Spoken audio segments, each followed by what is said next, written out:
Indian medical association ने भी corona की रफ्तार पर ब्रेक के लिए 15 दिनों के लॉकडाउन की मांग की है। मतलब डॉक्टर, साइंटिस्ट, कोर्ट सभी देश में लॉकडाउन की मांग कर रहे हैं और कहा जा रहा है कि सरकार भी कोरोना की दूसरी लहर के खिलाफ निर्णायक लड़ाई की तैयारी कर रही है और इस बार सेना और अर्धसैनिक बलों को भी अलर्ट किया गया है।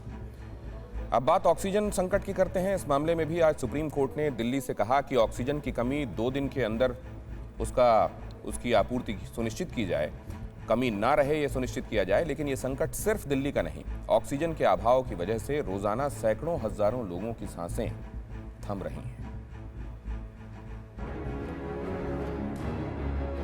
कोरोना की दूसरी लहर में सांसों पर सबसे बड़ा संकट है। कोरोना मरीजों के लिए प्राणवायु यानी ऑक्सीजन सबसे बड़ी संजीवनी बन गई है। दिल्ली हो या मुंबई या कोई छोटा शहर, हर जगह ऑक्सीजन की कमी के कारण हर घंटे हर मिनट मरीजों की सांसें उखड़ रही हैं।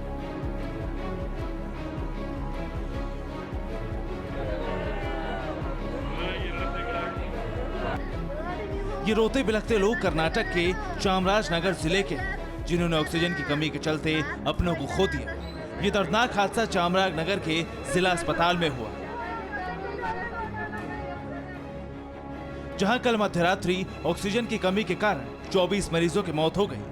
बताया जाता है कि मरने वाले ज्यादातर मरीज वेंटिलेटर पर थे और बेल्लारी से ऑक्सीजन की यहां सप्लाई होनी थी, लेकिन समय पर सप्लाई नहीं हो पाई, जिसकी वजह से इतना बड़ा हादसा हो गया। यहां मैसूर से 250 ऑक्सीजन सिलेंडर भेजे गए थे, लेकिन ऑक्सीजन की खेप आने से पहले मरीजों की सांसें थम गई।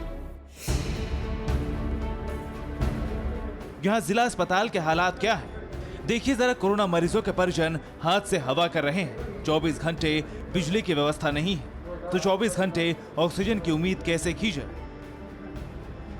24 घंटे में जहां 24 मौत के बाद कर्नाटक के मुख्यमंत्री बीएस येदियुरप्पा ने चामराजनगर के जिला कलेक्टर से बात की और 4 मई को एक इमरजेंसी मीटिंग बुलाई। अब देखिए, ये दिल्ली के एक बड़े अस्पताल एलएनजेपी के बाहर की तस्वीर है। यहाँ आज एम्बुलेंस का जमावड़ा लग गया।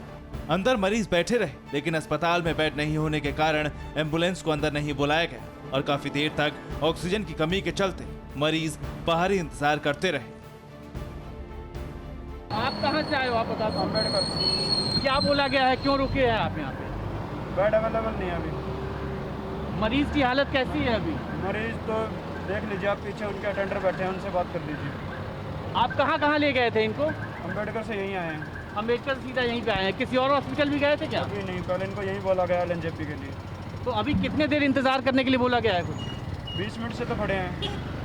20 मिनट से खड़े हैं, अस्पताल में बेड नहीं है, इंतज़ार कर रहे हैं। कोविड मरीज एम्बुलेंस के अंदर है। अम्बेडकर अस्पताल से ये लोग यहाँ पर एलएनजेपी अस्पताल पहुँचे हुए हैं। ये जो तस्वीरें निकल के आ रही हैं, ये परेशान इसलिए भी करती हैं कि सरकार का अपना दावा है, लेकिन ग्राउंड जीरो पर हकीकत ये है कि न ही मरीज़ के लिए ऑक्सीजन है और न ही मरीज़ों के लिए अस्पताल में बेड है कि उनका ठीक तरीके से इलाज किया जाए।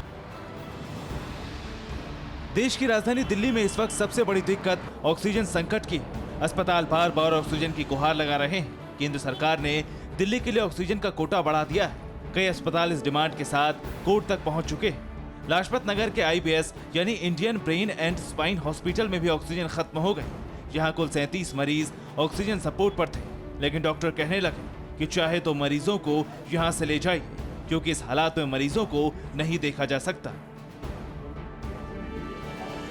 There are 37 patients, all on oxygen, 13 in ICU, 6 on ventilator. So आप लोग प्लीज सब पेशेंट ले जाइए, गवर्नमेंट एम्स में ले जाइए, बाहर रख दीजिए पेशेंट, उनको बोलने दीजिए, देखने दीजिए उनको। They are resourceful, they will manage. We don't have resources. Meerut के न्यूटीमा अस्पताल में ऑक्सीजन सप्लाई रुकने से 5 मरीजों की मौत हो गई, जिसके बाद 2 मरीजों के परिजनों ने जमकर हंगामा किया, अस्पताल पर लापरवाही का आरोप लगाया और अस्पताल परिसर में तोड़फोड़ की। करीब 4 घंटे तक यहाँ हंगामा मचता रहा। अफरा तफरी के बीच कई थानों की फोर्स मौके पर पहुंची और हालात पर काबू पाया गया। ऑक्सीजन लाइन में थी, ऑक्सीजन के सिलेंडर्स लाइन में लगे हुए थे, ऑक्सीजन खत्म नहीं हुई थी। एक पैनिक था लोगों में, किसी ने बता दिया था कि ऑक्सीजन ख़त्म होने वाली है। मैं वहाँ पे 2.5-3 घंटे रहा। उस दौरान ऑक्सीजन संयंत्र चालू था और जब वहाँ पे लगातार ऑक्सीजन के सिलेंडर्स अलग अलग गाड़ी में आ रहे थे और लग रहे थे। अब यूपी के बहराइच की तस्वीर देखिए। यहाँ सीएमएस के सामने 2 डॉक्टर भिड़ गए। दोनों के बीच जमकर गाली गलौज और हाथापाई हुई। मारपीट का ये वीडियो सोशल मीडिया पर वायरल हो गया। बताया जाता है कि मेडिकल के सामान की खरीद में कमीशन खोरी को लेकर दोनों के बीच मारपीट हुई। ये उस बहराइच की तस्वीर है जहां ऑक्सीजन की किल्लत से हाहाकार मचा है। अपनों की जान बचाने के लिए लोग अस्पताल के सामने गिड़गिड़ा रहे हैं, लेकिन कुछ डॉक्टर्स इस आपदा की घड़ी में कमीशन खोरी में उलझे हैं। न्यूज़ टॉप 9 रोज सुबह 7 बजे और शाम 7 बजे सिर्फ TV9 भारतवर्ष पर।